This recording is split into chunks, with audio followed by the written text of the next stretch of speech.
शाम परमेश्वर ने ठहराया कि थोड़े समय और पवित्र वचन से मनन करें, और आज की शाम में परमेश्वर के पवित्र वचन से एक विषय पे हम मनन करेंगे, जो कि है एक गवाह और एक विटनेस। एक गवाह जो एक मसीह है, वो कैसे एक गवाह का रोल अपने जीवन में निभाता है। थोड़े समय वचन की गंभीरता के साथ वचन के अंदर बने रहेंगे और वचन को और ज्यादा समझने का हम प्रयत्न करेंगे। थोड़े समय पवित्र शास्त्र से, जो कि प्रेरितों का काम, उसका पहला अध्याय, वहां से थोड़ी देर हम मनन करेंगे और परमेश्वर के वचन के अनुसार हम आगे होंगे। प्रेरितों का काम, उसका पहला अध्याय, उसकी 3री आयत से 9 आयत तक हम लगातार इसको पढ़ेंगे। उसने दुख उठाने के बाद बहुत से पक्के प्रमाण से अपने आप को उन्हें जीवित दिखाया, और 40 दिन तक वह उन्हें दिखाई देता रहा और परमेश्वर के राज्य की बातें करता रहा, और उनसे मिलकर उन्हें आज्ञा दी, यरूशलेम को ना छोड़ो, परंतु पिता की उस प्रतिज्ञा के पूरे होने की बाट जोते रहो, जिसकी चर्चा तुम मुझसे सुन चुके हो। क्योंकि यूहन्ना ने तो पानी में बपतिस्मा दिया है, परंतु थोड़े दिनों के बाद तुम पवित्र आत्मा से बपतिस्मा पाओगे। अतः उन्होंने इकट्ठे होकर उससे पूछा, हे प्रभु, क्या तू इसी समय इस्राएल को राज्य फेर देगा? उसने उनसे कहा, उन समयों या कालों को जानना जिनको पिता ने अपने ही अधिकार में रखा है तुम्हारा काम नहीं, परंतु जब पवित्र आत्मा तुम पर आएगा तब तुम सामर्थ पाओगे, और यरूशलेम और सारे यहूदिया और सामरिया में और पृथ्वी की छोर तक मेरे गवाह होंगे। यह कहकर वह उनके देखते देखते ऊपर उठा लिया गया। और थैंक यू खुदा, इस कलाम के पढ़े जाने और सुने जाने को बहुत बहुत बरकत दे। और यहाँ पे परमेश्वर का पवित्र शास्त्र, जो प्रेरितों के काम के अंदर, जो प्रेरितों का सेवकाई है, इसके अंदर बड़ी गहरी बातों को बोलता है। और आज की शाम हम देखेंगे, हम न केवल एक विश्वासी बल्कि यीशु मसीह के सच्चे गवाह है मेरे अजीजों।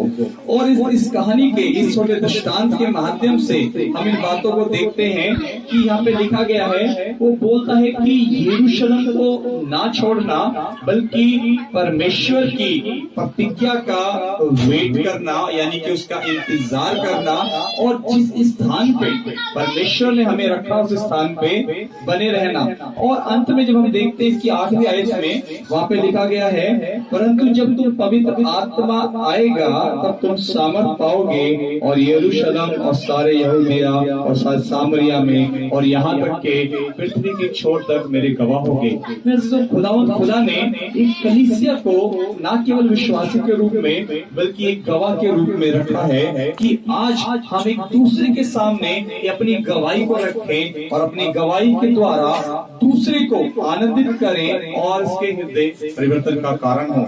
आज एक विश्वासी न केवल प्रभु से स्तुति करने, न केवल उसके लिए प्रार्थना होने के लिए, बल्कि उस विश्वासी का कार्य है कि वो गवाही दे मेरे अजीजों। और उस कहाँ पे गवाही देना है, वचन बताता है पृथ्वी के सारे छोर तक लिखा, सारे यहूदिया सामरिया, जहाँ मौका मिलता है हमें गवाही। कई बार हम सोचते हैं कि संडे में जब मेरे बारी आएगी तो मैं अपने स्थान पे खड़ा होऊंगा या होंगी और प्रभु के नाम का मैं धन्यवाद करूंगा या करूंगी। सिर्फ कलीसिया में नहीं मेरे अजीजों, जहाँ पे मौका मिले। और वचन साफ साफ बोलता है कि जब तुम्हारे पास पवित्र आत्मा आएगा और तुम मेरे गवाह ठहरोगे। आज परमेश्वर ने हमें से प्रत्येक को पवित्र आत्मा से भरा है, और जिसके पास पवित्र आत्मा है, तो वचन में लिखा गया है, जब पवित्र आत्मा तुम पर आएगा तब तुम सामर्थ पाओगे। और लिखा गया है, सारी जगह मेरी गवाही देते फिरोगे मेरे अजीजों। आज एक मसीह होने के नाते, एक गवाह होने के नाते मेरे अजीजों, एक विश्वासी का सबसे बड़ा जो बातें हैं वो है गवाही देना। गवाही देना, उसके होठों को, उसके मुंह को शांत न रहना, बल्कि महान गवाही देना। इसीलिए मत्ती की किताब, उसका 5वां अध्याय और उसकी 16वीं आयत के अंदर परमेश्वर का जो वचन है वो इस प्रकार बोलता है कि गवाही हम कब देते हैं, जब हमारे काम कैसे होंगे। अगर किसी को मिलता पढ़ा जाए मत्ती 5:16।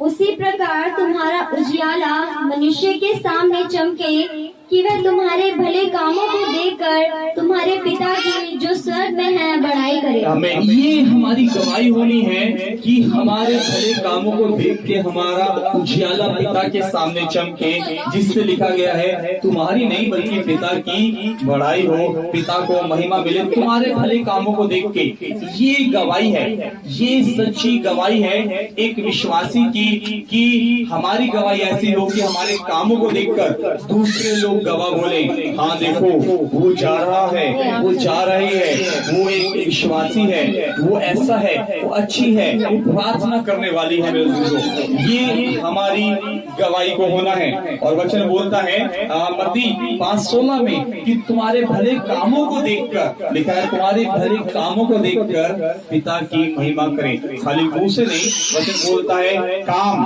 वचन बोल रहा है काम।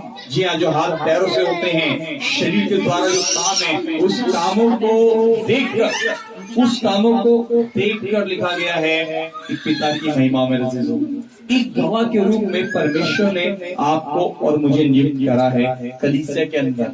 हमारा काम क्या है कलीसिया के अंदर? ना केवल अंदर बल्कि जिस स्थान पे परमेश्वर ने रखा है, जैसे वचन बोलता है यरूशलेम को न छोड़ना, बल्कि लिखा है उनसे मिलकर, उनसे आज्ञा दी कि यरूशलेम को न छोड़ना परंतु पिता की उस प्रतिज्ञा की पूरे होने की बाट जोते रहना। मेरे दोस्तों, एक विश्वास का कार्य है अंतिम सांस तक परमेश्वर की प्रतिज्ञा की बात जोते रहना, और दूसरा अपने कामों के द्वारा परमेश्वर के नाम को महिमा देना। इसीलिए प्रेरित पत्रस, पहला पत्रस की किताब उसका 3 अध्याय उसकी 15वीं आयत के अंदर वहां पे इस प्रकार से वो बताता है, पहला पत्रस 3:15। जी, पर मसीह को प्रभु जानकर, जी हाँ, मसीह को प्रभु जानकर, यीशु मसीह को परमेश्वर जानकर अपने अपने मन में पवित्र समझो। अपने अपने मन में, यहाँ पे व्यक्तिगत गवाही की बात हो रही है, व्यक्तिगत जीवन का बातें हो रहा है, व्यक्तिगत बातें हो रहा है कि अपने अपने मन में उसे पवित्र समझो।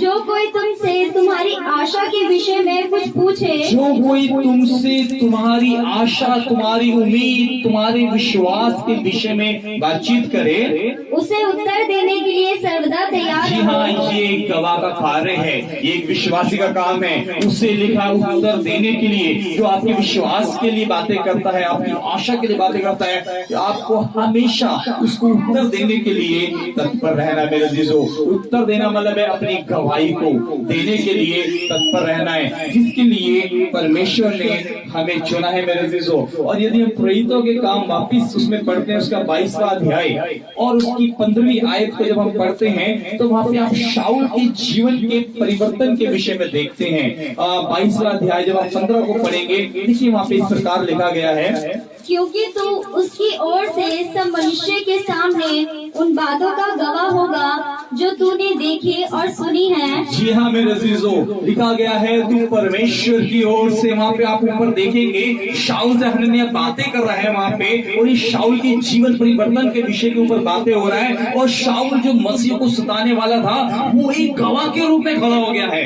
और गवाह के रूप में कैसा खड़ा हो गया है? और ऐसा हुआ कि जो बातें तूने देखी और सुनी है, वो लिखा दूसरों को बताने वाला शाऊल हो गया मेरे अजीजों। ये गवाह है, ये गवाही है शाऊल के जीवन से मेरे अजीजों। और वहाँ पे साफ साफ लिखा गया है, इसको दोबारा पढ़ेंगे हम, क्योंकि तू जी उसकी ओर से सब मनुष्य के सामने उन बातों का गवाह होगा जो तूने देखी और सुनी है। आप देख रहे हैं परमेश्वर की बातों को, परमेश्वर की प्रार्थना के जवाब को जब पा रहे हैं, तो लिखा गया जो तूने बातें देखी और जो संडे कलाम को सुना है, जगह जगह कलाम सुना गया है, उन बातों का लिखा तू गवाह होगा मेरे दोस्तों। कई बार हम सोचते हैं हमारे जीवन में क्या गवाही है, कोई गवाही देने को बोलता है क्या गवाही है। कई बार हम सोचते हैं हमारे जीवन में गवाही क्या है। मेरे अजीजों, आज आप और मैं जो यहाँ बैठे खड़े हैं, ये भी हमारे जीवन का बहुत बड़ा गवाही है। हालेलुया,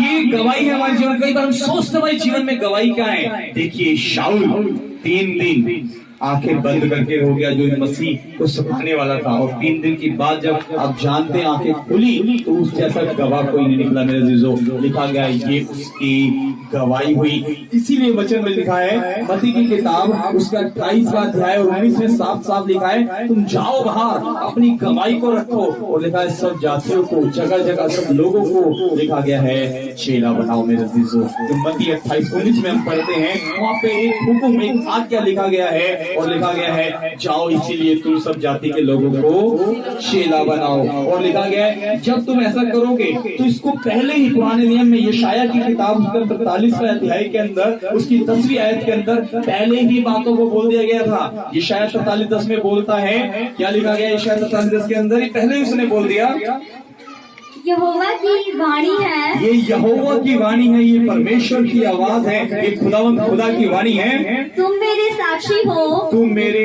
गवाह हो, साक्षी हो, यू आर माई विटनेस। साफ साफ यशाया बोलता है कि तुम मेरे साक्षी हो और मेरे दास हो। यदि मेरे अजीजों आप परमेश्वर के साक्षी हैं, तो आज मैं आपको बताना मांगता हूँ कि आप उसके सेवक हैं, आप उसके सेवक हैं। जिसके कान हो वो सुन ले कि वचन बताता है यदि आप उसकी गवाही देने वाले हैं, उसके गवाह हैं, तो वचन बोलता है कि आप उसकी सेवा टहल करने वाले हैं। साफ साफ ये शायद बोलता है यदि तुम मेरे साक्षी हो, तो लिखा गया है मेरे दास भी हो, वहां पे लिखा गया है मेरे अजीजों। इसीलिए मेरे अजीजों जब परमेश्वर ने हमारे को यहाँ पे रखा कि हम परमेश्वर के नाम के निमित्त गवाही दें मेरे अजीजों, तो इस मौके को छोड़िए नहीं, छोड़िए नहीं कि खुद की गवाही रखना है परमेश्वर के सामने।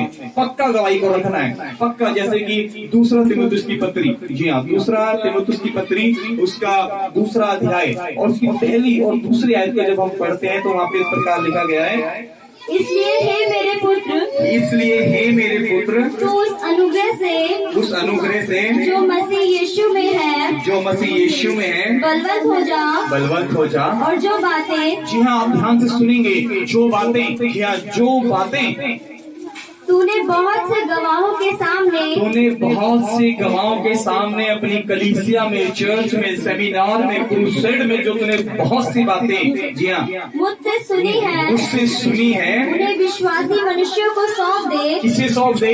विश्वासी जो तुम्हारे बाद आ रहे हैं उनको सौंप दे, जो दूसरों को भी सिखाने के योग्य हो, दूसरों को भी सिखाने के योग्य हो मेरे अजीजों। ये बातें परमेश्वर के पवित्र कलाम को अपने तक ही सीमित नहीं रखना, परमेश्वर के पवित्र कलाम को बहने देना है मेरे अजीजों, बहने देना है। जब आप एक गिलास पानी लेते हैं, उस एक गिलास पानी को आप यहाँ जमीन पे एक साथ डाल दीजिए, क्या एक गिलास पानी एक जगह टिका रहेगा? बिल्कुल टिका रहेगा। इधर जहाँ जहाँ जगह मिलेगा, उधर जहाँ ढलान मिलेगा वहां को निकल जाएगा, जिस जगह मिलेगा उधर को निकल जाएगा। Same thing with us, same बात हमारे साथ है। जहाँ हमें मौके मिले, चाहे हम अपने रिलेटिव्स में जाते हैं, जहाँ आना जाना करते हैं, ड्यूटी करते हैं, जहाँ पे मौका मिले, let me witness of the God, परमेश्वर की गवाह हो जाए मेरे अजीजों। परमेश्वर का वचन साफ साफ बोलता है, और बोलता है 2 तीमुथियुस 2 अध्याय और दूसरे अध्याय में बोलता है कि दूसरे व्यक्ति को सौंप दे कि सारा बातें जो तूने मुझसे सुना है, ताकि वो दूसरों को भी आगे सिखाने योग्य हो जाए मेरे अजीजों। साफ साफ वहाँ पे लिखा गया है। क्योंकि मेरे अजीजों मैं एक आपको की आज बात बताना चाहता हूँ, जो राजा सुलेमान ने नीति वचन की किताब के अंदर उसके 14वें अध्याय और उसकी 25वीं आयत के अंदर बोला है, नीति वचन 14-25 में वहाँ पे लिखा गया जो आपकी गवाही है एक बहुत बड़ा कारण है। क्या लिखा गया है? सच्चा साक्षी बहुतों के प्राण बचाता है। सच्ची गवाही, सच्चा साक्षी, सच्ची गवाही, सच्ची गवाही बहुतों के प्राण बचाता है। कितनों के? 1 के, 2 के, कितनों के? कितनों के? कितनों के? 2 के, 4 के, 5 के, कितनों के? बहुतों के। याद रखिए, आपकी गवाही बहुतों के प्राण बचाने का मेरे अजीजों कारण हो सकती है। क्योंकि वचन बताता है सच्ची साक्षी, लिखा गया सच्ची साक्षी मेरे अजीजों बहुतों के, लिखा गया है बहुतों के प्राण बचाने का कारण हो सकती है। शायद आज तक आपने अपनी गवाही अपनी गवाही अपने पास रखे, अपने परिवार में भी ना बांटा हो। शायद आज तक आपने अपनी गवाही को अपने अंदर रखा हो, शायद आज तक आपने अपनी गवाही को किसी से साझा ना करा हो। पर मेरे अजीजों, एक बात बताना मांगता हूँ, प्रेरितों के काम के अंदर साफ साफ लिखा गया है 4 अध्याय में, वहाँ पे साफ बोलता है यदि आपने परमेश्वर का स्वाद चखा है, तो वहाँ पे अब साफ बोलता है प्रेरितों का 4 अध्याय की 20वीं आयत में लिखा गया है अब ये नहीं हो सकता। क्या लिखा है? क्योंकि यह तो हमसे हो नहीं तो सकता। ये हमसे हो ही नहीं सकता। अब तो पक्का हमसे ये हो ही नहीं सकता। क्या नहीं हो सकता? जो हमने देखा है और सुना है वह ना कर वो दूसरे को जाके ना बताएं। ये तो हमसे हो ही नहीं सकता कि अपनी गवाही दूसरे को जाके ना दे। मेरे अजीजों, यदि मेरे अजीजों आज आपसे ऐसा हो रहा है कि आप अपनी गवाही दूसरे को नहीं दे रहे हैं, तो आप सच्चा साक्षी नहीं है, सच्ची गवाही नहीं है। यदि हम गवाही किसी को दे रहे हैं, तो मेरे अजीजों वचन लिखा है सच्ची साक्षी के द्वारा, सच्ची गवाही द्वारा बहुतों का प्राण बचता है। ऐसा कलाम बताता है मेरे अजीजों। और ये विश्वासी के विषय में लिखा गया है प्रेरितों का काम 4:20 के अंदर वो बोलता है अब तो ये हमसे हो ही नहीं सकता है। क्या नहीं हो सकता? जो हमने सुना और देखा दूसरों को जाके ना बताए। मेरे अजीजों, ये तो हो ही नहीं सकता है कि मैं अपनी गवाही दूसरों को ना बांटूं। मेरे अजीजों, और यही परमेश्वर ने इसीलिए एक विश्वासी को, एक कलीसिया को इस बारे चुना कि वो दूसरों को जाके बताए। जैसा कि प्रेरितों के काम 1 अध्याय उसकी 8वीं आयत में लिखा गया है, और जब तुम पवित्र आत्मा पाओगे तुम्हारे पर सामर्थ आएगा, और लिखा तुम सारे यहूदिया सारे सामरिया, लिखा गया पृथ्वी के छोर तक मेरे गवाह होंगे। मेरे अजीजों, इसलिए ना सोचिए परमेश्वर ने आपको किस स्थान पर रखा है। लिखा है यरूशलेम में ठहरे रहो। जिस स्थान पर रखा है वहीं पे आप परमेश्वर के गवाह। मेरे अजीजों, और मैं आपको यकीन दिलाना चाहता हूँ कि आज की शाम और आज इस दिन के समय में और इस दिनों में परमेश्वर आपकी गवाही के द्वारा बहुत सारा बातें बदलना चाहता है। लेकिन कब? लिखा गया है कि अब तो मुझसे ये हो नहीं सकता। जो मैंने सुना है, जो मैंने देखा है, वो मैं जाके साझा ना करूं। मेरे अजीजों, इसलिए मेरे अजीजों, जहां तक हो सके परमेश्वर की गवाही को, परमेश्वर की फिटनेस को, परमेश्वर की साक्षी को दूसरों के साथ बांटे। एक विश्वासी का यही कार्य है। जहाँ मुझे मौका लगता है मैं हर जगह परमेश्वर की गवाही बांटने की कोशिश करता हूँ कि परमेश्वर ने मेरे जीवन में क्या काम करा। आज आपको मौका दिया जा रहा है 2022 में, परमेश्वर आपको मौका दे रहा है कि आप किसी न किसी के प्राणों को बचाएंगे। प्रतिरोज आप जानते हैं कि 27,000 लोग बिना यीशु मसीह के नाम को सुने के रहलत कर जाते हैं दुनिया से। इसलिए किसी के तो प्राण को बचा लिया जाए अपनी गवाही के द्वारा। आपका कुछ नहीं जाएगा, आपकी गवाही और निखर के आएगी बाहर। जितना बांटेंगे उतना ज्यादा हो जाएगा। जैसे कि जितना सोने को घिसा जाता है उतना काला पड़ जाता है सोना, या चमक जाता है, उतना सोना चमक जाता है। उतनी गवाही आपकी चमक जाएगी, उतना परमेश्वर का अनुग्रह, उतनी परमेश्वर की आशीषें आपके ऊपर हो जाएंगी। इसीलिए लिखा गया है प्रेरितों के काम उसका 1 अध्याय जब 3 से आगे पढ़ते हैं, वहाँ पे लिखा गया है यरूशलेम में ठहरे रहो और उसकी प्रतिज्ञा का इंतजार करो, क्योंकि जब पवित्र आत्मा आपके आता है मेरे अजीजों, तो हम सामर्थ पाते हैं। जो सामर्थ पाते हैं तो हम चुप नहीं रह सकते, पक्का हम गवाही देना शुरू कर देते हैं। इस छोटे से वचन के द्वारा परमेश्वर आपको बहुत बरकत दे। May God bless you। खुदा आपके साथ रहे।